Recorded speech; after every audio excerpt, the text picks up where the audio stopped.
ಎಲ್ಲರಿಗೂ ನಮಸ್ತೆ. ನಾನು ಈ ಕ್ಲಾಸಲ್ಲಿ ನವೋದಯ ಫಿಲ್ಮ್ಸಲ್ಲಿ chapter number 10 perimeter and area ಕನ್ನಡದಲ್ಲಿ ಸುತ್ತಳತೆ ಮತ್ತು ವಿಸ್ತೀರ್ಣ ಈ ಚಾಪ್ಟರ್ದು ಬೇಸಿಕ್ ಕಾನ್ಸೆಪ್ಟ್ನ ಎಕ್ಸ್ಪ್ಲೇನ್ ಮಾಡ್ತೀನಿ. ಈ ಚಾಪ್ಟರ್ಲಿ ಏನೇನು ಬರುತ್ತೆ ಅಂದರೆ, ಒಂದು ಸ್ಕ್ವೇರು, ಇನ್ನೊಂದು ರೆಕ್ಟ್ಯಾಂಗಲ್, ಮೂರನೇದು ಟ್ರಯಾಂಗಲ್. ಸ್ಕ್ವೇರ್ ಅಂದರೆ ಕನ್ನಡದಲ್ಲಿ ಚೌಕ, ರೆಕ್ಟ್ಯಾಂಗಲ್ ಅಂದರೆ ಕನ್ನಡದಲ್ಲಿ ಆಯತ, ಟ್ರಯಾಂಗಲ್ ಅಂದರೆ ಕನ್ನಡದಲ್ಲಿ ತ್ರಿಭುಜ. ಈ ಮೂರು ಜೊಮಿಟ್ರಿದು ಆಯ್ತಾ, ಈ ಮೂರು ಜೊಮಿಟ್ರಿ ಅಥವಾ ಕನ್ನಡದಲ್ಲಿ ಆಕೃತಿದು ಪೆರಿಮೀಟರು ಮತ್ತೆ ಏರಿಯಾನ ಫೈಂಡ್ ಔಟ್ ಮಾಡ್ತೀವಿ. ಪೆರಿಮೀಟರ್ ಅಂದ್ರೆ ಸುತ್ತಳತೆ, ಏರಿಯಾ ಅಂದ್ರೆ ವಿಸ್ತೀರ್ಣನ ಫೈಂಡ್ ಔಟ್ ಮಾಡ್ತೀವಿ. ಫಸ್ಟ್ ಏನ್ ಮಾಡ್ತೀನಿ ಅಂದ್ರೆ ಪೆರಿಮೀಟರ್ ಅಂದ್ರೆ ಕನ್ನಡದಲ್ಲಿ ಸುತ್ತಳತೆ. ಏನಂದ್ರೆ ಸುತ್ತಳತೆ ಕನ್ನಡದಲ್ಲಿ ಅಲ್ಲೇ ಡೆಫಿನೇಷನ್ ಬಂದಿದೆ. ಆ ಹೆಸರು ಇದೆಯಲ್ಲ ಸುತ್ತಳತೆ ಅಂತ, ಅದರಲ್ಲೇ ಅದ್ರ ಡೆಫಿನೇಷನ್ ಬಂದೋಗಿದೆ. ಪೆರಿಮೀಟರ್ ಅಂದ್ರೆ ಏನು ಇಂಗ್ಲಿಷಲ್ಲಿ? ಟೋಟಲ್ ಲೆಂತ್ ಆಫ್ ದ ಬೌಂಡ್ರಿನ ಫೈಂಡ್ ಔಟ್ ಮಾಡೋದನ್ನ ನಾವು ಪೆರಿಮೀಟರ್ ಅಂತ ಹೇಳ್ತೀವಿ. ಆಯ್ತಾ, ಇದೆ ಫಾರ್ ಎಕ್ಸಾಂಪಲ್ ಇದು ಸ್ಕ್ವೇರು ಆಯ್ತಾ, ಇದು ಸ್ಕ್ವೇರ್ ಇದೆ ಕನ್ನಡದಲ್ಲಿ ಚೌಕ, ಇದು ರೆಕ್ಟ್ಯಾಂಗಲ್ ಇದೆ, ರೆಕ್ಟ್ಯಾಂಗಲ್ ಕನ್ನಡದಲ್ಲಿ ಆಯತ ಆಯ್ತಾ, ಇದು ಟ್ರಯಾಂಗಲ್ ಇದೆ, ಇದನ್ನ ಟ್ರಯಾಂಗಲ್ ಅಂತ ಹೇಳ್ತಾರೆ, ಕನ್ನಡದಲ್ಲಿ ತ್ರಿಭುಜ. ತ್ರಿಭುಜ ಅಂದ್ರೆ ಮೂರು ಭುಜ ಅಂತ, ಒಂದು ಭುಜ ಎರಡು ಭುಜ, ಇದನ್ನ ಎರಡು ಭುಜ ಅಂತ ಹೇಳ್ತೀವಿ. ತ್ರಿಭುಜ ಅಂದ್ರೆ ಮೂರು ಭುಜ ಇದ್ರೆ ಅದನ್ನ ತ್ರಿಭುಜ ಅಂತ ಹೇಳ್ತೀವಿ. ಆಯ್ತಾ, ಒನ್ಸ್ ಅಗೇನ್ ಪೆರಿಮೀಟರ್ ಅಥವಾ ಸುತ್ತಳತೆ ಅಂದ್ರೆ ಟೋಟಲ್ ಲೆಂತ್ ಆಫ್ ದ ಬೌಂಡ್ರಿನ ಫೈಂಡ್ ಔಟ್ ಮಾಡೋದನ್ನ ನಾವು ಪೆರಿಮೀಟರ್ ಅಥವಾ ಸುತ್ತಳತೆ ಅಂತ ಕರಿತೀವಿ. ಆಯ್ತಾ, ಬೌಂಡ್ರಿ ಲೆಂತ್ ಫೈಂಡ್ ಔಟ್ ಮಾಡೋದು ಅಷ್ಟೇ, ಇನ್ನೇನಿಲ್ಲ. ಬೌಂಡ್ರಿದು ಲೆಂತ್ ಫೈಂಡ್ ಔಟ್ ಮಾಡಿದ್ರೆ ಅದನ್ನ ಪೆರಿಮೀಟರ್ ಅಥವಾ ಸುತ್ತಳತೆ ಅಂತ ಕರಿತೀವಿ. ಆಯ್ತಾ, ಫಾರ್ ಎಕ್ಸಾಂಪಲ್ ನಿಮ್ಮ ಮನೆ ಕಾಂಪೌಂಡ್ ಆಯ್ತಾ, ಇದು ನಿಮ್ಮ ಮನೆ ಅಂತ ತಿಳ್ಕೊಳ್ಳಿ, ಇದು ನಿಮ್ಮ ಮನೆ ಆಯ್ತಾ, ಇದು ನಿಮ್ಮ ಮನೆದು ಕಾಂಪೌಂಡ್ ಅಂತ ತಿಳ್ಕೊಳ್ಳಿ. ಮನೆ ಬೇಕು ಅನ್ನೋ ಪ್ಲಾನ್ ಹಾಕ್ತೀನಿ, ಯಾಕಂದ್ರೆ ನಾನು ಸಿವಿಲ್ ಇಂಜಿನಿಯರ್ ಆಯ್ತಾ. ನಾನು actually civil engineer, structural engineer ಬೇಕು ಅನ್ನೋ ಪ್ಲಾನ್ ಮಾಡ್ತೀನಿ ನೋಡಿ. ಇಲ್ಲೇನೆ ಇದೇ ನಿಮ್ಮ ಮನೆ ಅಂತ ತಿಳ್ಕೊಳ್ಳಿ ಆಯ್ತಾ, ಇದು ಮನೆ ಆಯ್ತಾ. ಸ್ಪೇಸ್ ಗೀಸೆಲ್ಲ ಅಷ್ಟೊಂದು ನೀಟಾಗಿ ಪ್ಲಾನ್ ಮಾಡಕ್ ಹೋಗಲ್ಲ, ಪುನಃ 1 hour ಇಲ್ಲೇ ಹೊರಟೋಗುತ್ತೆ. ಮುಂದೆ ಸ್ಪೇಸು ಹಿಂದೆ ಸ್ಪೇಸು ವಾಸ್ತು ಎಲ್ಲ ಏನಾರು ಹಾಕೊಂಡೇನೋ ಕೂತ್ಕೊಂಡ್ರೆ 3 hours ಇಲ್ಲೇ ಹೊರಟೋಗುತ್ತೆ. ಅದರಿಂದ ಸಿಂಪಲ್ ಆಗಿ ಎಕ್ಸ್ಪ್ಲೇನ್ ಮಾಡ್ತೀನಿ ಆಯ್ತಾ. ಫಸ್ಟ್ ವರಂಡ ಇದೆ, ಇದು ವರಂಡ ಆಯ್ತಾ. ವರಂಡ ಆದ್ಮೇಲೆ ಇದು ಹಾಲು ಆಯ್ತಾ, ಹಾಲು ಅದಾದ್ಮೇಲೆ ಇದೆಲ್ಲ ಒಂದು ಕಿಚನ್ ಬರುತ್ತೆ, ಇಲ್ಲೊಂದು ಕಿಚನ್ ಬರುತ್ತೆ, ಮತ್ತೆ ಇಲ್ಲಿ ಒಂದು ರೂಮ್ ಬರುತ್ತೆ ಆಯ್ತಾ. ಇದು ಕಿಚನ್, ಇದು ರೂಮು, ಇದು ಡೈನಿಂಗ್ ಹಾಲ್ ಆಯ್ತಾ. ಇದು ವರಂಡ, ಇದು ಹಾಲು, ಇದು ಸ್ಪೇಸ್, ಹಾಲ್ಗೆ ಅಟ್ಯಾಚ್ ಆಗಿರೋ ಓಪನ್ ಸ್ಪೇಸ್ ಆಯ್ತಾ. ಇದು ನಿಮ್ಮ ಮನೆ ಅಂತ ತಿಳ್ಕೊಳ್ಳಿ. ಈಗ ನಿಮ್ಮ ಮನೆ ಸುತ್ತ ಒಂದು ಕಾಂಪೌಂಡ್ ಇದೆ, ಇದು ನಿಮ್ಮ ಮನೆ ಸುತ್ತ ಒಂದು ಕಾಂಪೌಂಡ್ ಇದೆ ಆಯ್ತಾ. ಇದ್ರದ್ದು ಟೋಟಲ್ ಲೆಂತ್ನ ಫೈಂಡ್ ಔಟ್ ಮಾಡಬೇಕು. ನಿಮ್ಮ ಮನೆ ಸುತ್ತ ಇರೋ ಕಾಂಪೌಂಡ್ದು ಟೋಟಲ್ ಲೆಂತ್ನ ಫೈಂಡ್ ಔಟ್ ಮಾಡಿದ್ರೆ ಅದು ನಿಮ್ಮ ಮನೆ ಸುತ್ತ ಇರೋ ಕಾಂಪೌಂಡ್ ಪೆರಿಮೀಟರ್ ಆಗುತ್ತೆ ಆಯ್ತಾ.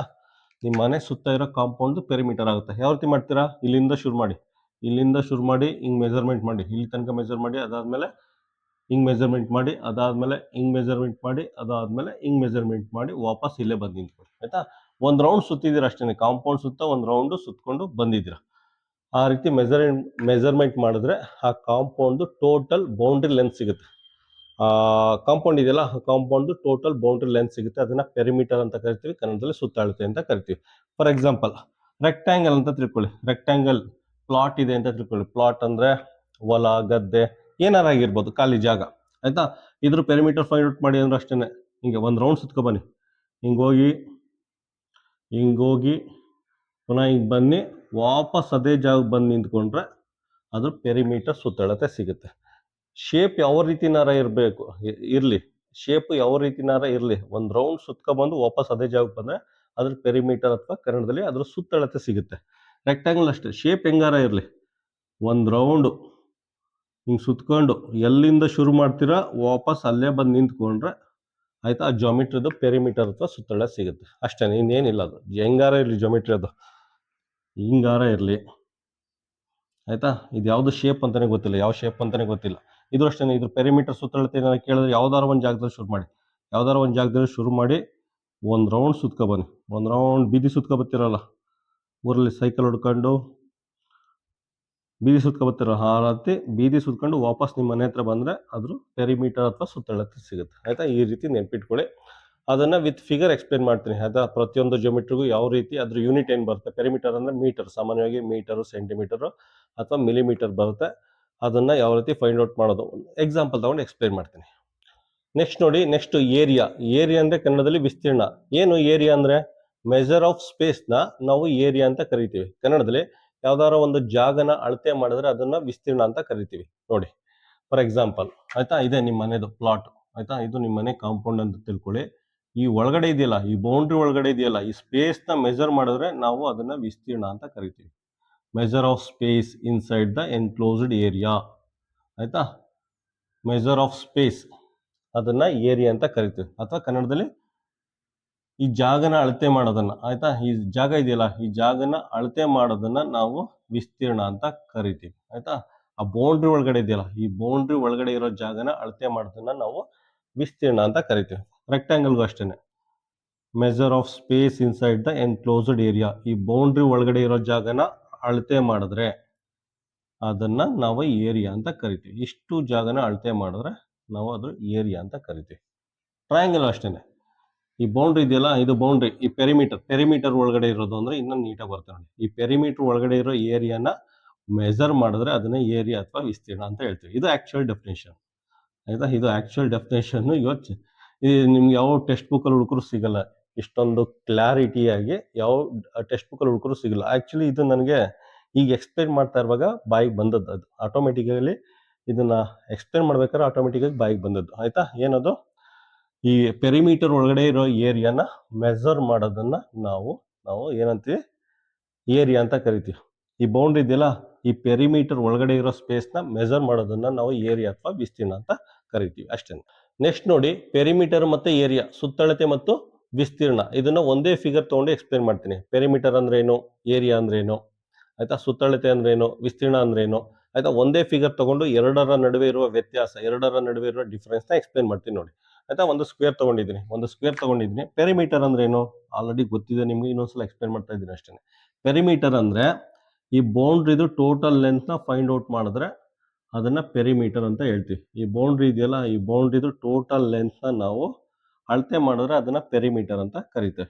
ಫಾರ್ ಎಕ್ಸಾಂಪಲ್, ಇದು ಸ್ಕ್ವೇರ್ ಅಂದ್ರೆ ಎಲ್ಲಾ ಸೈಡ್ಸು ಸೇಮ್ ಇರುತ್ತೆ. ಇದು 10 ಮೀಟರು, ಇದು 10 ಮೀಟರು, ಇದು 10 ಮೀಟರು, ಇದು 10 ಮೀಟರ್ ಇರುತ್ತೆ ಅಂತ ತಿಳ್ಕೊಳ್ಳಿ. ಸ್ಕ್ವೇರ್ ಅಂದ್ರೆ ಎಲ್ಲಾ ಸೈಡ್ಸು ಸೇಮ್ ಇರುತ್ತೆ, ಆಯ್ತಾ. ಇದ್ರ ಪೆರಿಮೀಟರ್ ಎಷ್ಟು? ಈ ಸ್ಕ್ವೇರ್ದು ಪೆರಿಮೀಟರ್ ಅಂದ್ರೆ ನಾವೇನ್ ಮಾಡ್ತೀವಿ? 10 metre plus 10 metre plus 10 metre plus 10 metre ಅಂತ ಮೆಜರ್ ಮಾಡ್ತೀವಿ, ಆಯ್ತಾ. ಪೆರಿಮೀಟರ್ ಏನಂತ ಹೇಳ್ತೀವಿ? ಡೈರೆಕ್ಟ್ ಆಗಿ 40 ಮೀಟರ್ ಅಂತ ಹೇಳ್ತೀವಿ. ಹಿಂಗೆ ಒಂದು ರೌಂಡ್ ಸುತ್ಕೊ ಬರೋದು, ಟೋಟಲ್ ಲೆಂತ್ ಆಫ್ ದ ಬೌಂಡ್ರಿನ ಪೆರಿಮೀಟರ್ ಅಂತ ಕರಿತೇವೆ, ಆಯ್ತಾ. ಈ ಬೌಂಡ್ರಿದು ಒಟ್ಟು ಉದ್ದನ ನಾವು ಸುತ್ತಳತೆ ಅಂತ ಕರಿತೀವಿ ಅಷ್ಟೇ. ನೆಕ್ಸ್ಟ್ ನೋಡಿ, ಏರಿಯಾ ಅಂದ್ರೆ ಏನು? Measure of space inside the perimeter. Measure of space inside the ಪೆರಿಮೀಟರ್ನ ನಾವು ಏರಿಯಾ ಅಂತ ಕರಿತೀವಿ, ಆಯ್ತಾ. ಈ ಬೌಂಡ್ರಿ ಇದೆಯಲ್ಲ, ಈ ಬೌಂಡ್ರಿ ಒಳಗಡೆ ಇರೋ ಸ್ಪೇಸ್ ನ ಮೆಜರ್ ಮಾಡಿದ್ರೆ, ಈ ಬೌಂಡ್ರಿ ಒಳಗಡೆ ಇರೋ ಜಾಗನ ಅಳತೆ ಮಾಡಿದ್ರೆ ನಾವು ಅದನ್ನ ವಿಸ್ತೀರ್ಣ ಅಂತ ಕರಿತೀವಿ. ಈ ಬೌಂಡ್ರಿ ಇದೆಯಲ್ಲ, ಈ ಬೌಂಡ್ರಿ ಒಳಗಡೆ ಇರೋ ಜಾಗನ ಅಳತೆ ಮಾಡಿದ್ರೆ ನಾವು ಅದನ್ನ ವಿಸ್ತೀರ್ಣ ಅಂತ ಕರಿತೀವಿ, ಆಯ್ತಾ. Measure of space inside the boundary ಅಥವಾ ಪೆರಿಮೀಟರ್ನ ನಾವು ಏರಿಯಾ ಅಂತ ಕರಿತೀವಿ ಅಷ್ಟೇ. ಅದಕ್ಕೆ ಡಿಫ್ರೆಂಟ್ ಫಾರ್ಮುಲಾ ಇದೆ, ಅದು ಅಷ್ಟೇನೆ. ಅದು ಏರಿಯಾನ ಎ ಅಂತ ಕರಿತೀವಿ, ಆಯ್ತಾ. ಅದನ್ನ ಏನ್ ಮಾಡ್ತೀವಿ? Length into breadth, length multiply by breadth, length into breadth, ಇಷ್ಟೇನೆ. Length multiply by breadth, 100 metre ಇದ್ರೆ ಮೀಟರ್ ಸ್ಕ್ವೇರ್ ಅಂತ ಆಗುತ್ತೆ, ಆಯ್ತಾ. ಸೊ ಇದ್ರ ಏರಿಯಾ ಸ್ಕ್ವೇರ್ದು 100 ಮೀಟರ್ ಸ್ಕ್ವೇರ್ ಆಗುತ್ತೆ. ಈ ರೀತಿ ನಾವು ಏರಿಯಾ ಮತ್ತೆ ಪೆರಿಮೀಟರ್ನ ಫೈಂಡ್ ಔಟ್ ಮಾಡ್ಕೋಬಹುದು. ಯಾವುದೇ ಫಿಗರ್ ಕೊಟ್ಟರು, ಜೊಮೆಟ್ರಿ ಗೊತ್ತಿದ್ರು, ಆಯ್ತಾ. ಜೊಮೆಟ್ರಿದು ನಮಗೆ ಇದಿರಬೇಕು, ಏನಂದ್ರೆ ಕಾನ್ಸೆಪ್ಟ್ ಕ್ಲಿಯರ್ ಇದೆ. ಅವ್ರು ಯಾವ ರೀತಿ ಕೊಟ್ಟರು ನಾವು ಅದು ಏರಿಯಾ ಮತ್ತೆ ಪೆರಿಮೀಟರ್ನ ಫೈಂಡ್ ಔಟ್ ಮಾಡ್ಬೋದು. ನೆಕ್ಸ್ಟ್ ನೋಡಿ, ನೆಕ್ಸ್ಟ್ ಜೋಮೆಟ್ರಿ, ನೆಕ್ಸ್ಟ್ ಆಕೃತಿ ಸ್ಕ್ವೇರ್. ಸ್ಕ್ವೇರ್ ಅಂದ್ರೆ ಕನ್ನಡದಲ್ಲಿ ಚೌಕ ಅಂತ, ಆಯ್ತಾ. ಇದ್ರದ್ದು ಪೆರಿಮೀಟರ್ ಮತ್ತೆ ಏರಿಯಾನ ಯಾವ ರೀತಿ ಫೈಂಡ್ ಔಟ್ ಮಾಡ್ಬೋದು ಅನ್ನೋದನ್ನ ಎಕ್ಸ್ಪ್ಲೇನ್ ಮಾಡ್ತೀನಿ. ಸ್ಕ್ವೇರ್ ಅಂದ್ರೆ ಏನು ನೋಡಿ, 4 ಸೈಡ್ ಈಕ್ವಲ್ ಲೆಂತ್ ಇದ್ರೆ ಅದನ್ನ ಸ್ಕ್ವೇರ್ ಅಂತ ಕರೀತಾರೆ. ಈ ಸೈಡ್ ಲೆಂತ್, ಈ ಸೈಡ್ ಲೆಂತ್, ಈ ಸೈಡ್ ಲೆಂತ್ ಮತ್ತೆ ಈ side length, 4 side length equal ಇದ್ರೆ ಅದನ್ನ ಸ್ಕ್ವೇರ್ ಅಂತ ಕರೀತಾರೆ, ಆಯ್ತಾ. ಕಾನ್ಸೆಪ್ಟ್ ಕ್ಲಿಯರ್ ಇದೆ ಅಂತ ಅನ್ಕೋತೀನಿ, ಆಯ್ತಾ. ಈ ರೀತಿ ಯಾವುದೇ ಜೊಮೆಟ್ರಿ ಆಗಿರ್ಬೋದು, ಯಾವುದೇ ಆಕೃತಿ ಆಗಿರ್ಬೋದು, 4 ಸೈಡ್ದು ಲೆಂತ್ ಸೇಮ್ ಇದ್ರೆ ಅದನ್ನ ಸ್ಕ್ವೇರ್ ಅಥವಾ ಕನ್ನಡದಲ್ಲಿ ಚೌಕ ಅಂತ ಕರೀತಾರೆ. ನೆಕ್ಸ್ಟ್ ನೋಡಿ, ಇದು ಏನಿದು? ಚೆಸ್ ಬೋರ್ಡ್ ಅಷ್ಟೇ. ಸಾಮಾನ್ಯವಾಗಿ 4 ಸೈಡು ಸೇಮ್ ಲೆಂತ್ ಇರುತ್ತೆ. ಈ ಲೆಂತ್ ಮತ್ತೆ ಈ ಲೆಂತ್ 4 ಸೈಡು ಸೇಮ್ ಇದ್ರೆ ಅದನ್ನ ನಾವು ಸ್ಕ್ವೇರ್ ಅಥವಾ ಕನ್ನಡದಲ್ಲಿ ಚೌಕ ಅಂತ ಕರೀತಾರೆ, ಆಯ್ತಾ. ಅದಾದ್ಮೇಲೆ ನೆಕ್ಸ್ಟ್ ಏನ್ ಬರ್ತಾರೆ? ಕೇರಂ ಬೋರ್ಡ್ ಅಷ್ಟೇನೆ. 4 ಸೈಡು ಲೆಂತ್ ಸೇಮ್ ಇರುತ್ತೆ, ಆ ತರ ಇದ್ರದನ್ನ ಸ್ಕ್ವೇರ್ ಅಥವಾ ಸ್ಕ್ವೇರ್ ಶೇಪ್ ಅಂತ ಕರಿತೀವಿ. ಸ್ಕ್ವೇರ್ ಶೇಪ್ ಅಥವಾ ನಾವು ಕನ್ನಡದಲ್ಲಿ ಚೌಕ ಅಂತ ಕರಿತೀವಿ. ಮತ್ತೆ ಟೈಲ್ಸ್, ಮನೆಗೆಲ್ಲ ಟೈಲ್ಸ್ ಎಲ್ಲ ಹಾಕಿರ್ತಾರಲ್ಲ ಆಯ್ತಾ, ಸಾಮಾನ್ಯವಾಗಿ ಎರಡು ತರ ಇರುತ್ತೆ, ಸ್ಕ್ವೇರು, ರೆಕ್ಟ್ಯಾಂಗಲ್, ಕೆಲವರು ಟ್ರಯಾಂಗಲ್ ಹಾಕಿರ್ತಾರೆ ಬೇರೆ ಬೇರೆ ಇದರಲ್ಲಿ ಆಯ್ತಾ. ಸ್ಕ್ವೇರ್ ಟೈಪ್ ಟೈಲ್ಸ್ ನೀವು ಇದರಲ್ಲೂ ನೋಡ್ಬೋದು, ಮನೆ ಫ್ಲೋರಲ್ಲೂ ನೀವು ಅಬ್ಸರ್ವ್ ಮಾಡ್ಬೋದು ಆಯ್ತಾ. ಅದನ್ನೇ ಅಕಸ್ಮಾತ್ ಅದನ್ನೆಲ್ಲ ಕೊಟ್ಬಿಟ್ಟು ಅದ್ರ ಪೆರಿಮೀಟರ್ ಫೈಂಡ್ ಔಟ್ ಮಾಡಿ, ಏರಿಯಾ ಫೈಂಡ್ ಔಟ್ ಮಾಡಿ ಅಂದ್ರೆ ಯಾವ ರೀತಿ ಫೈಂಡ್ ಔಟ್ ಮಾಡ್ತೀರಾ ಆಯ್ತಾ. ಕಾನ್ಸೆಪ್ಟ್ ಆಲ್ರೆಡಿ ಎಕ್ಸ್ಪ್ಲೇನ್ ಮಾಡಿದ್ದೀನಿ, ಸಿಂಪಲ್ ಆಯ್ತಾ. ಅದನ್ನ ಸಾಮಾನ್ಯವಾಗಿ ಎ ಮತ್ತೆ ಎ ಅಂತ ಕರಿತೀವಿ ನಾವು. ಸ್ಕ್ವೇರ್ದು ಎಲ್ಲಾ ಡೈಮೆನ್ಷನ್ ಸೇಮ್ ಇರುತ್ತೆ, ಎಲ್ಲಾ ಡೈಮೆನ್ಷನ್ ಸೇಮ್ ಇರೋದ್ರಿಂದ ಎ ಮತ್ತೆ ಎ ಅಂತ ಕರಿತಾ ಇರ್ತೀವಿ ಆಯ್ತಾ. ನೋಡಿ ಪೆರಿಮೀಟರ್, ಅದನ್ನ ಪಿ ಅಂತ ಇಂಡಿಕೇಟ್ ಮಾಡಿ ಒಂದ್ ಕಡೆಯಿಂದ ಶುರು ಮಾಡಿ perimeter first find out, perimeter find out ಮಾಡ್ತೇನೆ. ಇಲ್ಲಿಂದ ಇಲ್ಲಿ ಗಂಟ ಹೋಗ್ತೀನಿ ಎ, ಇಲ್ಲಿಂದ ಇಲ್ಲಿ ಗಂಟ ಹೋಗ್ತೀನಿ ಎ ಆಯ್ತು. ನೆಕ್ಸ್ಟ್ ಇಲ್ಲಿಂದ ಇಲ್ಲಿ ತನಕ ಹೋಗ್ತೀನಿ, ನೆಕ್ಸ್ಟ್ ಎ ಆಯ್ತಾ. ಮೇಲ್ಗಡೆ ಬರೀತೀನಿ, ಅದು ಮೋಸ್ಟ್ಲಿ ಬಾರ್ಡರ್ ಕ್ರಾಸ್ ಆಗ್ತಾ ಇದೆ, ನಾನು ಮೇಲ್ಗಡೆ ಬರೀತೀನಿ ಇಲ್ಲಿ ಪೆರಿಮೀಟರ್. ನೋಡಿ ಇಲ್ಲಿಂದ ಶುರು ಮಾಡ್ತೀನಿ, ಇಲ್ಲಿಂದ ಶುರು ಮಾಡಿ ಇಲ್ಲಿಂದ ಇಲ್ಲಿ ತನಕ ಹೋಗ್ತೀನಿ. ನೆಕ್ಸ್ಟ್ ಇದೆ ಲೆಂತ್ ಎ ಇದೆ ಆಯ್ತಾ. 10 ಮೀಟರ್ ಇದ್ರೆ 10 ಮೀಟರ್ ಅಂತ ಹಾಕೊಳ್ಳಿ. ನೆಕ್ಸ್ಟ್ ಇಲ್ಲಿಂದ ಶುರು ಮಾಡಿ ಇಲ್ಲಿ ಗಂಟ ಹೋಗ್ತೀನಿ, ನೆಕ್ಸ್ಟ್ ಇನ್ನೊಂದು ಎ ಇದೆ ಆಯ್ತಾ. ನೆಕ್ಸ್ಟ್ ಇಲ್ಲಿಂದ ಶುರು ಮಾಡಿ ಇಲ್ಲಿ ತನಕ ಹೋಗ್ತೀನಿ, ನೆಕ್ಸ್ಟ್ ಇನ್ನೊಂದು ಎ ಇದೆ ಆಯ್ತಾ. ಇಲ್ಲಿಂದ ಶುರು ಮಾಡಿ ವಾಪಸ್ ಇಲ್ಲಿ ಬರ್ತೀನಿ, ಇನ್ನೊಂದು ಎ ಇದೆ ಆಯ್ತಾ. ಎಷ್ಟು ಎ ಆಯ್ತು ಟೋಟಲ್ ಆಗಿ? 1 2 3 4 ಆಯ್ತು, 4 ಎ ಅಂತ ಬರ್ಕೋಬಹುದು ಆಯ್ತಾ. ನೀವು ಪೆರಿಮೀಟರ್ನ ಇಲ್ಲಿ ನೋಡಿ, ಪೆರಿಮೀಟರ್ ಅಂದ್ರೆ ಕನ್ನಡದಲ್ಲಿ ಸುತ್ತಳತೆ, ಅದನ್ನ ಸಾಮಾನ್ಯವಾಗಿ ಪಿ ಅಂತ ಕರಿತೀವಿ ನಾವು. ಡೈರೆಕ್ಟ್ ಆಗಿ 4a ಅಂತ ಅದ್ರ ಫಾರ್ಮುಲಾ ನೆನ್ಪಿಟ್ಕೋಬಹುದು ಆಯ್ತಾ. ಅದ್ರ ಫಾರ್ಮುಲಾನ ಡೈರೆಕ್ಟ್ ಆಗಿ 4a ಅಂತ ನೆನ್ಪಿಟ್ಕೊಳ್ಳಿ. ಈ ತರ ನೆನ್ಪಿಟ್ಕೊಂಡ್ರೆ ನಿಮ್ಗೆ ಲೆಕ್ಕ ಮಾಡ್ಬೇಕಾದ್ರೆ ಎಕ್ಸಾಮ್ ಅಲ್ಲೆಲ್ಲ ಟೈಮ್ ಎಲ್ಲ ಕಡಿಮೆ ಸಮಯದಲ್ಲಿ ಪ್ರಾಬ್ಲಮ್ನ ಕಂಪ್ಲೀಟ್ ಮಾಡ್ಬೋದು ಆಯ್ತಾ. 30 ಸೆಕೆಂಡ್ 15 ಸೆಕೆಂಡ್ ಎಲ್ಲ ಪ್ರಾಬ್ಲಮ್ ಮುಗಿಸ್ಬೋದು. ಒಂದು ಸ್ಕ್ವೇರು ಅಥವಾ ಕನ್ನಡದಲ್ಲಿ ಚೌಕದು ಪೆರಿಮೀಟರ್ ಅಥವಾ ಸುತ್ತಳತೆ ಫೈಂಡ್ ಔಟ್ ಮಾಡಿ ಅಂದ್ರೆ ಅದು ಪೆರಿಮೀಟರ್ ಫಾರ್ಮುಲಾ ನೆನ್ಪಿಟ್ಕೊಳ್ಳಿ 4a ಆಯ್ತಾ. 4a ಅಂತ ನೆನ್ಪಿಟ್ಕೊಳ್ಳಿ. ನೆಕ್ಸ್ಟ್ ಅದು ವಿಸ್ತೀರ್ಣ, ಅದ್ರ ವಿಸ್ತೀರ್ಣ ಏನಾಗುತ್ತೆ, ಇದು ಲೆಂತ್ ಆಗುತ್ತೆ. ಇದನ್ನ ಲೆಂತ್ ಅಂತ ಕರಿತೀವಿ, ಈ ಸೈಡ್ ನ ಲೆಂತ್, ಈ ಸೈಡ್ ನ ಬ್ರೆಡ್ತ್ ಅಂತ ಕರಿತೀವಿ. ಲೆಂತ್ ಇಂಟು ಬ್ರೆಡ್ತ್ ಆಯ್ತಾ. ಎ ಇಂಟು ಎ ಅಂತ ಬರ್ಕೋಬಹುದು ಆಯ್ತಾ. Length into breadth A into A ಅಂತ ಬರ್ಕೊಳ್ಳಿ ಫಾರ್ಮುಲಾ ಆಯ್ತಾ. ಏರಿಯಾದ ಫಾರ್ಮುಲಾ ಎ ಇಂಟು ಎ, ಪೆರಿಮೀಟರ್ದು 4a ಅಂತ ಬರ್ಕೊಂಡಿರ್ಬೋದು ಆಯ್ತಾ. ಯಾವ ರೀತಿ ಅಂದ್ರೆ ಈ ರೀತಿ ನೋಡಿ, ಪೆರಿಮೀಟರ್ದು ಏನು ಫಾರ್ಮುಲಾ 4a, ಏರಿಯಾದೇನು ಫಾರ್ಮುಲಾ ಎ ಇಂಟು ಎ ಆಯ್ತಾ. ಸ್ಕ್ವೇರ್ದು ಪೆರಿಮೀಟರ್ ಮತ್ತೆ ಏರಿಯಾ ಫೈಂಡ್ ಔಟ್ ಮಾಡೋಕ್ಕೆ ಈ ರೀತಿ ನೀವು ನೆನ್ಪಿಟ್ಕೊಂಡಿರ್ಬೇಕು. ಕನ್ನಡ ಮೀಡಿಯಂ ಮಕ್ಕಳು ಅಷ್ಟೇನೆ, ನೀವು ಅಲ್ಲೇನು ಕನ್ನಡದಲ್ಲಿ ಬರೆದ್ರೆ ಏನು ಮಾರ್ಕ್ಸ್ ಕೊಡಲ್ಲ ಅವರು, ಅಥವಾ ಇಂಗ್ಲೀಷಲ್ಲಿ ಬರೋದು ಏನು ಮಾರ್ಕ್ಸ್ ಕೊಡಲ್ಲ. ಡೈರೆಕ್ಟ್ ಆಗಿ OMR ಶೀಟಲ್ಲಿ ಯಾವ್ದು ಮಾರ್ಕ್ ಮಾಡಿರ್ತೀರೋ ಅದನ್ನ ನೋಡ್ಕೊಂಡು ಕಂಪ್ಯೂಟರ್ ಮಾರ್ಕ್ಸ್ ಕೊಡೋದು. ಆದ್ರಿಂದ ನೀವು ಕನ್ನಡ ಮೀಡಿಯಂ ಮಕ್ಕಳು ಸುತ್ತಳತೆ ಅದ್ರ ಜೊತೆಲಿ ಪೆರಿಮೀಟರ್ ವಿತ್ ಸ್ಪೆಲ್ಲಿಂಗ್ ಪ್ರಾಕ್ಟೀಸ್ ಮಾಡಬೇಕು. PEREMETER perimeter, area AREA area, ಈ ರೀತಿ ವಿತ್ ಸ್ಪೆಲ್ಲಿಂಗ್ ನ ಪ್ರಾಕ್ಟೀಸ್ ಮಾಡಿ. ಮತ್ತೆ ಸಾಲ್ವ್ ಮಾಡ್ಬೇಕಾದ್ರೆಲ್ಲ ಇಂಗ್ಲೀಷಲ್ಲೇ ಸಾಲ್ವ್ ಮಾಡಿ, ನಿಮ್ದು ಇಂಗ್ಲೀಷ್ ನಾಲೆಜ್ ಇಂಪ್ರೂವ್ ಆಗುತ್ತೆ. ಮತ್ತೆ ಕನ್ನಡ ಮೀಡಿಯಂ ಮಕ್ಕಳು ಹೇಳಿದ್ನಲ್ಲ already, video number 1 video number 111ವರೆಗೆ ನೋಡಿದ್ರೆ ಕನ್ನಡ ಮೀಡಿಯಂ ಮಕ್ಕಳಾಗಿರೋ ನೀವು ಇಂಗ್ಲೀಷ್ ಮೀಡಿಯಂ ಮಕ್ಕಳಾಗಿರ್ತೀರಾ. ಮತ್ತೆ ಫ್ಯೂಚರ್ ಇರೋದು ಅಷ್ಟೇ, ಮ್ಯಾಥ್ಸ್ ಮತ್ತೆ ಸೈನ್ಸ್ಗೆ ಫ್ಯೂಚರ್ ಇರೋದು ಇಂಗ್ಲೀಷ್. ಆದ್ರಿಂದ ಪ್ರತಿಯೊಂದು ಕನ್ನಡ ಮೀಡಿಯಂ ಮಕ್ಕಳು ಆಗಿದ್ರು ನೀವು ಕನ್ನಡ ಮೀಡಿಯಂ ಓದ್ತಾ ಇದ್ರು ಇಂಗ್ಲೀಷಲ್ಲೇ ಪ್ರಾಕ್ಟೀಸ್ ಮಾಡಿ. ನೆಕ್ಸ್ಟ್ ನೋಡಿ, ನೆಕ್ಸ್ಟ್ ರೆಕ್ಟ್ಯಾಂಗಲ್ ಅಂದ್ರೆ ಕನ್ನಡದಲ್ಲಿ ಆಯತ ಆಯ್ತಾ. ನೋಡಿ ರೆಕ್ಟ್ಯಾಂಗಲ್ ಅಂದ್ರೇನು? ರೆಕ್ಟ್ಯಾಂಗಲ್ ಅಂದ್ರೆ ಯಾವ್ದಾದ್ರು ಒಂದು ಜಾಮಿಟ್ರಿ ತಗೊಂಡ್ರೆ ಎರಡು ಈಕ್ವಲ್ ಸೈಡ್ ಇದ್ರೆ ಅದನ್ನ ರೆಕ್ಟ್ಯಾಂಗಲ್ ಅಂತ ಕರಿತೀವಿ. ನೋಡಿ ಇವೆರಡು ಸೈಡ್ದು ಈಕ್ವಲ್ ಲೆಂತ್ ಇದೆ, ಮತ್ತೆ ಇವೆರಡು ಸೈಡ್ದು ಈಕ್ವಲ್ ಲೆಂತ್ ಇದೆ. ಈ ತರ ಇದ್ರೆ ಅದನ್ನ ರೆಕ್ಟ್ಯಾಂಗಲ್ ಅಥವಾ ಕನ್ನಡದಲ್ಲಿ ಆಯತ ಅಂತ ಕರೀತಾರೆ. ಇವೆರಡು ಸೈಡ್ ಈಕ್ವಲ್ ಲೆಂತ್ ಇದೆ, ಈ ತರ ಇದ್ರೆ ಅದನ್ನ ರೆಕ್ಟ್ಯಾಂಗಲ್ ಅಥವಾ ಕನ್ನಡದಲ್ಲಿ ಆಯತ ಅಂತ ಕರೀತಾರೆ ಆಯ್ತಾ. ನೆಕ್ಸ್ಟ್ ಆಯ್ತಾ, ಸುಮಾರು ಎಕ್ಸಾಂಪಲ್ ಸಿಗುತ್ತೆ ರಿಯಲ್ ಲೈಫ್ ಅಲ್ಲಿ, ನಿಮ್ಗೆ ಸುಮಾರು ಎಕ್ಸಾಂಪಲ್ ಸಿಗುತ್ತೆ. ಅದು ನೋಡಿ ನೀವು ಮೆಜರ್ಮೆಂಟ್ ಮಾಡಬೇಕು, ಅದ್ರ ಪೆರಿಮೀಟರ್ ಮತ್ತೆ ಏರಿಯಾನ ಫೈಂಡ್ ಔಟ್ ಮಾಡಬೇಕು. ನೋಡಿ ಒಂದು ಜಾಮಿಟ್ರಿ ತಗೊಂಡಿದ್ದೀನಿ ಆಯ್ತಾ. ಇದನ್ನ ಲೆಂತ್ ಅಂತ ಕರಿತೀವಿ, ಇದನ್ನ ಬ್ರೆಡ್ತ್ ಅಂತ ಕರಿತೀವಿ ಆಯ್ತಾ. ಇದು ಲೆಂತ್ ಆಗುತ್ತೆ, ಇದು ಬ್ರೆಡ್ತ್ ಆಗುತ್ತೆ. ಸಿಮಿಲರ್ಲಿ ಇದು ಲೆಂತ್ ಆಗುತ್ತೆ, ಇದು ಬ್ರೆಡ್ತ್ ಆಗುತ್ತೆ ಆಯ್ತಾ. ನೋಡಿ ಲೆಂತ್ ಎಲ್ ಅಂತ ಮೆನ್ಷನ್ ಮಾಡ್ತೀವಿ, ಬ್ರೆಡ್ತ್ ಬಿ ಅಂತ ಮೆನ್ಷನ್ ಮಾಡಿದ್ವಿ. ನೋಡಿ ಈ ಲೆಂತ್ ಸೇಮ್ ಇದೆ, ಸೊ ಇದನ್ನು ಎಲ್ ಅಂತ ಹಾಕೊಳ್ಳಿ. ಈ ಲೆಂತ್ ಎರಡು ಸೇಮ್ ಇದೆ, ಸೊ ಅದು ಎಲ್ ಅಂತ ಹಾಕೊಳ್ಳಿ. ನೆಕ್ಸ್ಟ್ ಬ್ರೆಡ್ತ್, ಇದು ಮತ್ತೆ ಇದು ಈಕ್ವಲ್ ಲೆಂತ್ ಇದೆ, ಇದನ್ನ ಬಿ ಅಂತ ಹಾಕೊಳ್ಳಿ ಆಯ್ತಾ. ಇವೆರಡು ಸೈಡ್ ಈಕ್ವಲ್ ಲೆಂತ್ ಇದೆ, ಅದಕ್ಕೆ ಇವೆರಡು ಎಲ್ ಇವೆರಡು ಬಿ ಅಂತ ಹಾಕೊಂಡಿದ್ವಿ. ಈಗ ಪೆರಿಮೀಟರ್ ಫೈಂಡ್ ಔಟ್ ಮಾಡ್ತೀರಾ. ಪೆರಿಮೀಟರ್ ಯಾವ ರೀತಿ ಫೈಂಡ್ ಔಟ್ ಮಾಡ್ತೀರಾ? ಮೇಲ್ಗಡೆ ಬರೀತೀನಿ ಪೆರಿಮೀಟರ್. ಪೆರಿಮೀಟರ್ ಹೇಳಿದ್ನಲ್ಲ, ಇಲ್ಲಿಂದ ಶುರು ಮಾಡಿ ಇಲ್ಲಿಂದ ಇಲ್ಲಿ ತನಕ ಹೋದೆ, ಎಲ್ಲ ಆಯ್ತು. ಆಯ್ತಾ? ಪುನಃ ಇಲ್ಲಿಂದ ಇಲ್ಲಿ ತನಕ ಬಂದೆ, ಇದು ಬಿ ಆಯ್ತು. ಇಲ್ಲಿಂದ ಇಲ್ಲಿ ತನಕ ಬಿ ಆಯ್ತು. ನೆಕ್ಸ್ಟ್ ಇಲ್ಲಿಂದ ಇಲ್ಲಿ ತನಕ ಬಂದೆ, ಪುನಃ ಎಲ್ ಆಯ್ತು.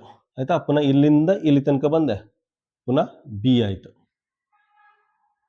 ಆಯ್ತಾ? ನೋಡಿ, ಫಸ್ಟ್ ಎಲ್ಲಿದೆ, ಎಲ್ಲಿದೆ, ನೆಕ್ಸ್ಟ್ ಬಿ ಇದೆ, ಬಿ, ಪುನಃ ಎಲ್ಲಿದೆ, ಪುನಃ ಬಿ ಇದೆ. ಈ ರೀತಿ ಬರ್ಕೊಳ್ಳಿ.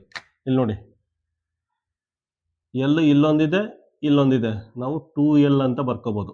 ಬಿ ಇಲ್ಲೊಂದಿದೆ, ಇಲ್ಲೊಂದಿದೆ, ಅದನ್ನ ನಾವು 2B ಅಂತ ಬರ್ಕೋಬಹುದು. ಆಯ್ತಾ? 2L 2B ಅಂತ ಬರ್ಕೋಬಹುದು. ಪುನಃ 2ನ ಆಚೆ ತೆಗೆದ್ರೆ ಎಲ್ ಪ್ಲಸ್ ಬಿ ಆಗುತ್ತೆ. ಆಯ್ತಾ? 2ನ ಆಚೆ ತಗೊಂಡ್ರೆ ಎಲ್ ಪ್ಲಸ್ ಬಿ ಆಗುತ್ತೆ. ನಾವು ಆಲ್ರೆಡಿ ಈ ರೀತಿ ಸುಮಾರು ಪ್ರಾಬ್ಲಮ್ನ ಸಾಲ್ವ್ ಮಾಡಿದ್ವಿ. ವಾಪಸ್ ಮಲ್ಟಿಪ್ಲೈ ಮಾಡಿ, ವಾಪಸ್ ಮಲ್ಟಿಪ್ಲೈ ಮಾಡಿದ್ರೆ ಇದೇನಾಗುತ್ತೆ, 2L ಪ್ಲಸ್ 2B ಆಗುತ್ತೆ. ಆಯ್ತಾ? 2 ಇಂಟು ಎಲ್ 2 ಇಂಟು ಬಿ ಮಾಡಿದ್ರೆ ನಮಗೆ 2L ಪ್ಲಸ್ 2B ವಾಪಸ್ ಸೇಮ್ ಬರುತ್ತೆ. ಆಯ್ತಾ? ನಾವು ಡೈರೆಕ್ಟಾಗಿ ಅವ್ರೇನಾದ್ರು ಪೆರಿಮೀಟರ್ ಫಾರ್ಮುಲಾ ಕೇಳಿದ್ರೆ ನಾವು 2 ಇಂಟು ಎಲ್ ಪ್ಲಸ್ ಬಿ ಅಂತ ಬರ್ಕೊಂಡು ಸಿಂಪ್ಲಿಫೈ ಮಾಡೋಣ. ಡೈರೆಕ್ಟಾಗಿ ಪೆರಿಮೀಟರ್ ಫಾರ್ಮುಲಾ ರೆಕ್ಟ್ಯಾಂಗಲ್ಗೆ 2 ಇಂಟು ಎಲ್ ಪ್ಲಸ್ ಬಿ ಅಂತ ಬರ್ಕೊಂಡ್ರೆ 50% ಪ್ರಾಬ್ಲಮ್ಮು ಕಡಿಮೆ ಆಗುತ್ತೆ ನಮಗೆ. ಆಯ್ತಾ? 50% ಟೈಮು ನಮಗೆ ಕಡಿಮೆ ಆಗುತ್ತೆ ಡೈರೆಕ್ಟಾಗಿ ಈ ಫಾರ್ಮುಲಾ ಯೂಸ್ ಮಾಡೋದು. ಅದಕ್ಕೋಸ್ಕರ ನಾನು ಇಲ್ಲಿ ಕಾನ್ಸೆಪ್ಟ್ ಎಕ್ಸ್ಪ್ಲೇನ್ ಮಾಡ್ಬಿಟ್ಟು ಡೈರೆಕ್ಟಾಗಿ ಫಾರ್ಮುಲಾ ಬರೆಸ್ತಾ ಇದ್ದೀನಿ. ನೆಕ್ಸ್ಟ್ ಏನಾಯ್ತು, ಪೆರಿಮೀಟರ್ ಆಯ್ತು. ವಿಸ್ತೀರ್ಣದು ಏರಿಯಾದ ಯಾವ ರೀತಿ, ಅದು ಸಿಂಪಲ್ಲು. ಏರಿಯಾ ಅಂದರೆ ಲೆಂತ್ ಇಂಟು ಬ್ರೆಡ್ತ್ ಅಂತ. ಆಯ್ತಾ? ಲೆಂತ್ ಇಂಟು ಬ್ರೆಡ್ತ್, ಕನ್ನಡದಲ್ಲಿ ಉದ್ದ ಇಂಟು ಅಗಲ. ಅದಕ್ಕೆ ಏನು ಮಾಡಿ, ಎಲ್ ಇಂಟು ಬಿ ಅಂತ ಹಾಕೊಳ್ಳಿ. ಎಲ್ ಇಂಟು ಬಿ ಇಷ್ಟೇ. ಆಯ್ತಾ?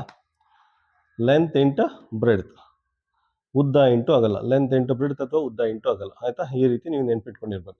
ಸಿಂಪಲ್ ಆಗಿ ಯಾವ ರೀತಿ ರೆಕ್ಟ್ಯಾಂಗಲ್ ಅಂದ ತಕ್ಷಣ ನೀವೇನು ಮಾಡಬೇಕು ಗೊತ್ತಾ, ಎಕ್ಸಾಮಲ್ಲಿ perimeter 2 into L plus B ಅಂತ ಬರ್ಕೊಳ್ಳಿ. ಏರಿಯಾ ಎಲ್ ಇಂಟು ಬಿ ಅಂತ ನೆನ್ಪಿಟ್ಕೊಳ್ಳಿ. ಈ ರೀತಿ ಪ್ರಾಕ್ಟೀಸ್ ಮಾಡಿರ್ಬೇಕು, ಈ ರೀತಿ ನೆನ್ಪಿಟ್ಕೊಂಡಿರ್ಬೇಕು. ಆಯ್ತಾ? ಪ್ರಾಬ್ಲಮ್ಗಳನ್ನ ಸಾಲ್ವ್ ಮಾಡೋಕೆ ಮುಂಚೆನೆ ರೆಕ್ಟ್ಯಾಂಗಲ್ ಅಂದ ತಕ್ಷಣ ಈ ರೀತಿ ನೆನ್ಪಿಟ್ಕೊಂಡಿರ್ಬೇಕು.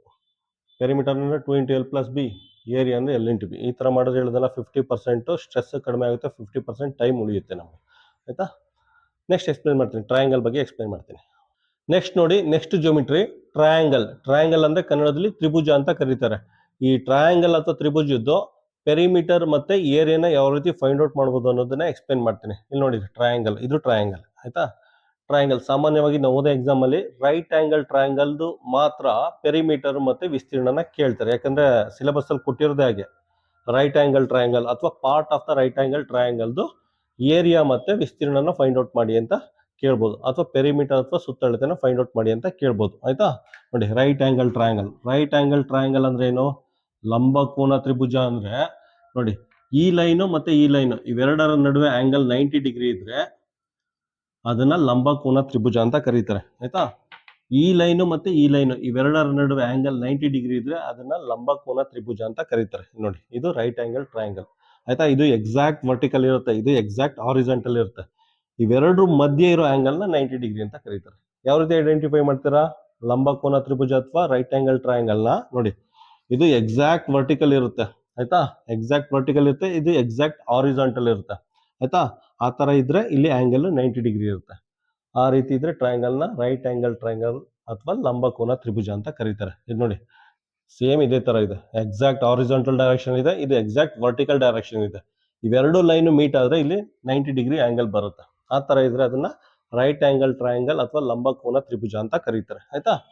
ನೋಡಿ, ಇದನ್ನ ಸಾಮಾನ್ಯವಾಗಿ ಇದನ್ನ ಬೇಸ್ ಅಂತ ಕರೀತಾರೆ. ಪಾದ, ನಮ್ ಕಾಲ್ ಪಾದ ಇಲ್ವಾ, ಸೇಮ್ ಅದೇ ತರ ಇದೆ ನೋಡಿ. ಇದು ಪಾದ, ಇದು ಎತ್ತರ. ಆಯ್ತಾ? ಇದನ್ನ ಪಾದ ಅಂತ ಕರೀತಾರೆ, ಇಂಗ್ಲಿಷಲ್ಲಿ ಬೇಸ್ ಅಂತ ಕರೀತಾರೆ. ಇದು ಬೇಸ್ ಅಂತ ಕರೀತಾರೆ, ಇದನ್ನ ಹೈಟ್ ಅಂತ ಕರೀತಾರೆ, ಅಥವಾ ಕನ್ನಡದಲ್ಲಿ ಎತ್ತರ ಅಂತ ಕರೀತಾರೆ. ಇದು ಹೈಪೋಟೆನಸ್, ಇದನ್ನ ಹೈಪೋಟೆನಸ್ ಅಂತ ಯೂಸ್ ಮಾಡ್ತಾರೆ ಇಂಗ್ಲಿಷಲ್ಲಿ. ಕನ್ನಡದಲ್ಲಿ ವಿಕರ್ಣ ಅಂತ ಕರೀತಾರೆ. ವಿಕರ್ಣ ಅಂದ್ರೆ ಅತ್ಯಂತ ಉದ್ದವಾದ ಬಾಹು. ಆಯ್ತಾ? ಅತ್ಯಂತ ಉದ್ದವಾದ ಬಾಹುನ ವಿಕರ್ಣ ಅಂತ ಕರೀತಾರೆ. ಒಂದು ರೀತಿ ಏಣಿ ತರ ಕಾಣಿಸ್ತಾ ಇದೆಯಲ್ಲ, ಏಣಿ ತರ ಇದ್ರೆ ಅದನ್ನ ವಿಕರ್ಣ ಅಥವಾ ಹೈಪೋಟೆನಸ್ ಅಂತ ಕರಿಬಹುದು. ಆಯ್ತಾ? ಇದಿಷ್ಟು ಗೊತ್ತಿರೋ ನಾವು ಟ್ರಯಾಂಗಲ್ದು ಪೆರಿಮೀಟರು ಮತ್ತೆ ಇನ್ನೊಂದೇನು ಏರಿಯಾ ಫೈಂಡ್ ಔಟ್ ಮಾಡ್ಬೋದು. ಏನು ಪೆರಿಮೀಟರ್ಗೆ ಫಾರ್ಮುಲಾ? ಪೆರಿಮೀಟರ್ ಏನಿಲ್ಲ, ಇದನ್ನ ಬಿ ಅಂತ ಕರಿತೀವಿ ನಾವು ಸಾಮಾನ್ಯವಾಗಿ ಟ್ರಯಾಂಗಲ್ ಬಿ ಅಂತ ಕರಿತೀವಿ. ಹೈಟ್ನ ಎಚ್ ಅಂತ ಕರಿತೀವಿ, ಹೈಪಾಟೆನಸ್ನ ಎಲ್ ಅಂತ ಕರಿತೀವಿ. ಹೈಪಾಟೆನಸ್ನ ಎಲ್ ಅಂತ ಕರಿತೀವಿ, ಆಯ್ತಾ, ಎಲ್ ಅಂತ ಕರಿತೀವಿ. ನೋಡಿ ಪೆರಿಮೀಟರ್ ತುಂಬಾ ಸಿಂಪಲ್ ಆಗಿದೆ. ಎಲ್ಲಿ ಬರೀಲಿ, ಇಲ್ಲೇ ಬರೀತಂಡೆ. ಪೆರಿಮೀಟರ್ ಏನು ಇಲ್ಲ, ಇಲ್ಲಿಂದ ಶುರು ಮಾಡಿ ಇಲ್ಲಿಂದ ಇಲ್ಲಿಗೆ ಬಿ ಅಂತ ಇದೆ, ಇಲ್ಲಿಂದ ಇಲ್ಲಿಗೆ ಲೆಂತು ಬಿ ಇದೆ, ಬಿ ಹಾಕೊಳ್ಳಿ ಆಯ್ತಾ. ಪುನಃ ಇಲ್ಲಿಂದ ಇಲ್ಲಿಗೆ ಎಲ್ ಇದೆ, ಎಲ್ ಅಂತ ಹಾಕೊಳ್ಳಿ. ಇಲ್ಲಿಂದ ಇಲ್ಲಿಗೆ ಎಚ್ ಇದೆ, ಎಚ್ ಅಂತ ಹಾಕೊಳ್ಳಿ. ಒಂದು ರೌಂಡ್ ಸುತ್ಕೊ ಬನ್ನಿ ಅಷ್ಟೇ ಆಯ್ತಾ. B plus L plus H ಒಂದು ರೌಂಡ್ ಸುತ್ಕೊ ಬನ್ನಿ, ನಿಮಗೆ ಪೆರಿಮೀಟರ್ ಸಿಗುತ್ತೆ. ಅದೇನು ದೊಡ್ಡ ಕೆಲಸ ಇಲ್ಲ ಆಯ್ತಾ. Next area. ಏರಿಯಾ ಅಂದ್ರೆ ಏನು ಆಯ್ತಾ. ನೆಕ್ಸ್ಟ್ ಏರಿಯಾ ಯಾವ ರೀತಿ ಫೈಂಡ್ ಔಟ್ ಮಾಡ್ತೀರಾ? ಏರಿಯಾ ಅಂದ್ರೆ ಈ formula half into base into height, ಇದನ್ನ ಏರಿಯಾ ಅಂತ ಕರೀತಾರೆ ಆಯ್ತಾ. Half into base into height, ಕನ್ನಡದಲ್ಲಿ ಹಾಫ್ ಇಂಟು ಅರ್ಧ ಇಂಟು ಪಾದ ಇಂಟು ಎತ್ತರ ಅಂತ ಕರೀತಾರೆ. ಕನ್ನಡದಲ್ಲಿ ಸಾಮಾನ್ಯವಾಗಿ ಇದೇ ರೀತಿ ಕನ್ನಡದಲ್ಲಿ ಫಾರ್ಮುಲಾ ಕನ್ನಡ ಅರ್ಧ ಇಂಟು ಪಾದ ಇಂಟು ಎತ್ತರ. ಯಾಕಂದ್ರೆ ಇದು ಪಾದದ ತರ ಇದೆ, ಕಾಲು ನಮ್ದು ಕಾಲ್ದು ಪಾದ ಇದೆಯಲ್ಲ ಆಯ್ತಾ, ಪಾದದ ತರ ಇದೆ ಪಾದ, ಇದು ಎತ್ತರ ಇದೆ ಆಯ್ತಾ. ಅಲ್ಲಿ ಫಿಗರ್ ನೋಡಿ ನಿಮ್ಗೆ ಕಾಣಿಸುತ್ತೆ, ಸೇಮ್ ಇದು ಪಾದದ ತರ ಇದೆ, ಇದು ಎತ್ತರದ ತರ ಇದೆ.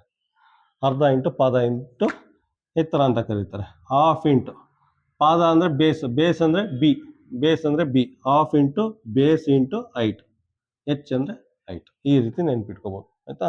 Half into base into height, ಇಷ್ಟು ನೆನ್ಪಿಟ್ಕೊಂಡ್ರೆ ಟ್ರಯಾಂಗಲ್ದು ಏನದು ಪೆರಿಮೀಟರ್ ಮತ್ತು ಏರಿಯಾನ ಫೈಂಡ್ ಔಟ್ ಮಾಡ್ಬೋದು ಆಯ್ತಾ.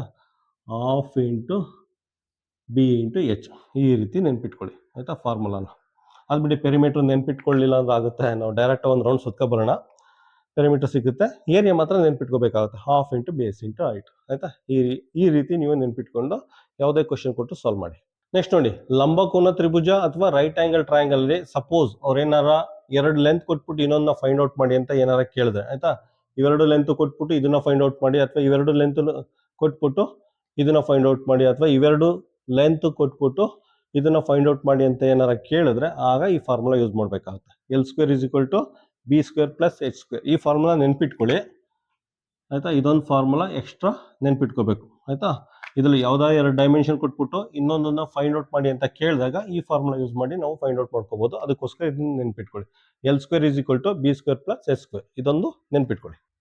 ನೆಕ್ಸ್ಟ್ ನೋಡಿ, ನೆಕ್ಸ್ಟ್ ಈಕ್ವಿಲ್ಯಾಟ್ರಲ್ ಟ್ರಯಾಂಗಲ್, ಕನ್ನಡದಲ್ಲಿ ಸಮಬಾಹು ತ್ರಿಭುಜ. ಆಕ್ಚುಲಿ ಇದು ಸಿಲೆಬಸ್ ಅಲ್ಲಿ ಇಲ್ಲ, ಕೇಳಿದ್ರು ಕೇಳ್ಬೋದು ಎಕ್ಸಾಮ್ ಅಲ್ಲಿ, ಅದಕ್ಕೋಸ್ಕರ ಇದನ್ನ ಮಾಡಿಸ್ತಾ ಇದೀವಿ ಆಯ್ತಾ. ಈಕ್ವಿಲ್ಯಾಟ್ರಲ್ ಟ್ರಯಾಂಗಲ್ ಸಮಬಾಹು ತ್ರಿಭುಜ ಆಯ್ತಾ. ಇದೇನು ಸ್ಪೆಷಾಲಿಟಿ ಅಂದ್ರೆ, ಇದು ಸ್ಪೆಷಾಲಿಟಿ ಏನಂದ್ರೆ ಮೂರು ಸೈಡು ಈಕ್ವಲ್ ಲೆಂತ್ ಇರುತ್ತೆ. ಈ ಲೆಂತು ಮೂರು ಸೈಡು ಈಕ್ವಲ್ ಲೆಂತ್ ಇರುತ್ತೆ. ಇದು ಎ ಆದ್ರೆ ಇದು ಎ ಆಗುತ್ತೆ, ಮತ್ತೆ ಇದು ಎ ಆಗುತ್ತೆ. ಅದಕ್ಕೋಸ್ಕರ ಇದನ್ನ ಈಕ್ವಿಲ್ಯಾಟ್ರಲ್ ಟ್ರಯಾಂಗಲ್ ಸಮಬಾಹು ತ್ರಿಭುಜ ಅಂತ ಕರೀತಾರೆ ಆಯ್ತಾ. ಸಪೋಸ್ ಇದೇನಾರ 10 ಮೀಟರ್ ಆದ್ರೆ ಅಥವಾ 2 ಮೀಟರ್ ಆದ್ರೆ ಇದು 2 ಮೀಟರ್ ಆಗುತ್ತೆ, ಇದು 2 ಮೀಟರ್ ಆಗುತ್ತೆ. ಮೂರು ಸೈಡು ಈಕ್ವಲ್ ಲೆಂತ್ ಇರುತ್ತೆ, ಅದಕ್ಕೋಸ್ಕರ ಇದನ್ನ ಈಕ್ವಿಲ್ಯಾಟ್ರಲ್ ಅಥವಾ ಸಮಬಾಹು ತ್ರಿಭುಜ ಅಂತ ಕರೀತಾರೆ ಆಯ್ತಾ. ಅಕಸ್ಮಾತ್ ಈ ಟ್ರಯಾಂಗಲ್ ಏನಾರು ಕೊಟ್ರೆ ಪೆರಿಮೀಟರ್ ನಮ್ಗೆಲ್ಲ ಗೊತ್ತೇ ಇದೆ, ಆಯ್ತಾ. ಪೆರಿಮೀಟರ್ ಅಂದ್ರೆ ನೋಡಿ 3a, a plus A direct ಆಗಿ 3a ಅನ್ಬಿಟ್ಟು ಫೈಂಡ್ ಔಟ್ ಮಾಡ್ಬೋದು ಆಯ್ತಾ. ಕೆಲವೊಂದ್ಸಲ ಅದ್ರ ಹೈಟ್ ಏನಾರ ಕೇಳಿದ್ರೆ ಈ ಫಾರ್ಮುಲಾ ಯೂಸ್ ಮಾಡ್ಬೇಕಾಗುತ್ತೆ. ಹೈಟ್ ಅನ್ನ ಕೇಳಿದ್ರೆ ಈ ಫಾರ್ಮುಲಾ ಯೂಸ್ ಮಾಡಿ, √3/2 ಇಂಟು ಎ ಅಂತ ಯೂಸ್ ಮಾಡಿ. ಅದ್ರ ವಿಸ್ತೀರ್ಣ ಏರಿಯಾ ಏನಾರ ಫೈಂಡ್ ಔಟ್ ಮಾಡಿ ಅಂತ ಕೇಳಿದ್ರೆ √3/4 ಇಂಟು ಎ ಸ್ಕ್ವೇರ್, ಈ ಫಾರ್ಮುಲಾ ಯೂಸ್ ಮಾಡಿ ಫೈಂಡ್ ಔಟ್ ಮಾಡಿ. ಮತ್ತೆ ಇನ್ನೊಂದು ಏನೋ ನೆನ್ಪಿಟ್ಕೊಳ್ಳಿ, ಈ ರೀತಿ ಸಮಬಾಹು ತ್ರಿಭುಜದ್ದು ಪೆರಿಮೀಟರ್ ಏನಾಗಿ ಕೇಳಿದ್ರೆ ನಮ್ಗೆಲ್ಲ ಗೊತ್ತಿದೆಯಲ್ಲ, ಒಂದ್ ರೌಂಡ್ ಪೆರಿಮೀಟರ್ ಕೇಳಿರೋದು, ಬೌಂಡ್ರಿ ಅಂದ್ರೆ ಒಂದ್ ರೌಂಡ್ ಸುತ್ಕೊಂಡು ಹೋಗಿ ಅಂತ, ಒಂದ್ ರೌಂಡ್ ಈ ರೀತಿ ಸುತ್ಕೊಂಡು ಹೋಗ್ಬೇಕು ಆಯ್ತಾ. ಸೊ ಏನಾಗುತ್ತೆ, ಎ ಪ್ಲಸ್ ಎ ಆಗುತ್ತೆ. ಹೆಚ್ಚು ತಗೋಬಾರ್ದು, ಹೆಚ್ಚು ಗಲ್ಲಿ ಒಳಗಡೆ ಹೋಗ್ಬಾರ್ದು ನೀವು ಆಯ್ತಾ. ಹೆಚ್ಚನ್ನ ಕನ್ಸಿಡರ್ ಮಾಡ್ಕೋಬಾರ್ದು ಆಯ್ತಾ. ಗಿಲ್ಲಿ ಸುತ್ತಕೋಬಾರ್ದು ನೀವು, ಬೌಂಡ್ರಿ ಮಾತ್ರ ಸುತ್ತಬೇಕು.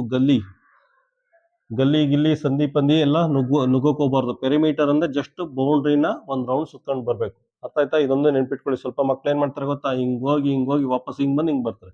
ಗಲ್ಲಿ ಸುತ್ತೋಷ್ಟಿಲ್ಲ, ಗಲ್ಲಿ ಅಥವಾ ಸಂಧಿ ಪಂದಿ ಇರುತ್ತಲ್ಲ ಊರಲ್ಲಿ, ಆ ರೀತಿ ಸುತ್ತೋಷ್ಟಿಲ್ಲ, ಜಸ್ಟ್ ಬೌಂಡ್ರಿ ಸುತ್ಕೊಂಡು ಬನ್ನಿ.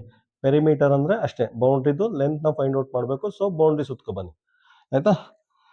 ಸೊ ಇವೆರಡು ಇಲ್ಲಿ 3 ಫಾರ್ಮುಲಾ, ಎರಡೇ ಫಾರ್ಮುಲಾ, ಇದೇನು ಬೇಕಾಗಿಲ್ಲ. ಜಸ್ಟ್ ಇವೆರಡು ಫಾರ್ಮುಲಾ ನೆನ್ಪಿಟ್ಕೊಳ್ಳಿ. ನೋಡಿ, ಅಕಸ್ಮಾತ್ ಎಕ್ಸಾಮಲ್ಲಿ ಒಂದು ಟ್ರಯಾಂಗಲ್ ಕೊಡ್ತಾನೆ, ಅದರಲ್ಲಿ ಒಂದೊಂದು ಸೈಡು ಒಂದೊಂದು ಲೆಂತ್ ಇರುತ್ತೆ. ಈ ರೀತಿ ಯಾವುದೋ ಒಂದು ಟ್ರಯಾಂಗಲ್ ಕೊಡ್ತಾನೆ. ಟ್ರಯಾಂಗಲ್ ಕೊಟ್ಟಾಗ ಇದ್ರ ಲೆಂತ್ ಬೇರೆ ಇರುತ್ತೆ, ಇದ್ರ ಲೆಂತ್ ಬೇರೆ ಇರುತ್ತೆ, ಮತ್ತೆ ಈ ಸೈಡ್ ಲೆಂತ್ ಬೇರೆ ಇರುತ್ತೆ.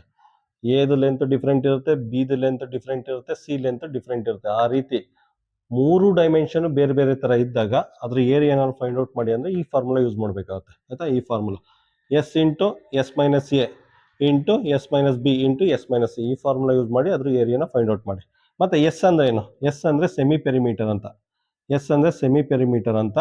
A plus B plus C by 2 ಮಾಡಿದ್ರೆ ಎಸ್ ಬರುತ್ತೆ. ಬೇಕು ಅಂದ್ರೆ ಬರ್ಕೊಳ್ಳಿ ಇದನ್ನ, ಸೆಮಿ ಪೆರಿಮೀಟರ್ ಅಂತ, ಪೆರಿಮೀಟರ್ ಅಂತ. ಆಯ್ತಾ? ಎಸ್ ಅಂದ್ರೆ. ನೆಕ್ಸ್ಟ್ ಪೆರಿಮೀಟರ್ ಅಂದ್ರೆ ಪೂರ್ತಿ ಪೆರಿಮೀಟರ್. ಇದು ಸೇಮ್ ಇರುತ್ತೆ ಎಲ್ಲದಕ್ಕೂ, ಪ್ರತಿಯೊಂದಕ್ಕೂ ಸೇಮ್ ಇರುತ್ತೆ. ಒಂದು ರೌಂಡ್ ಶುರು ಮಾಡಿ ಹಿಂಗೆ B plus C plus A ಅಥವಾ A plus B plus C. ಪೆರಿಮೀಟರ್ದು ಏನು ತೊಂದರೆ ಇಲ್ಲ, ಇದು ಈಸಿಯಾಗಿ ಫೈಂಡ್ ಔಟ್ ಮಾಡ್ಕೋಬಹುದು. ಅಕಸ್ಮಾತ್ ಏನಾರ ಎ ಮತ್ತೆ ಬಿ ಮತ್ತೆ ಸಿ 3 ಲೆಂತ್ ಬೇರೆ ಬೇರೆ ತರ ಇದ್ರೆ ಈ ಫಾರ್ಮುಲಾ ಯೂಸ್ ಮಾಡಿ ಅದ್ರ ಏರಿಯಾನ ಫೈಂಡ್ ಔಟ್ ಮಾಡಿ.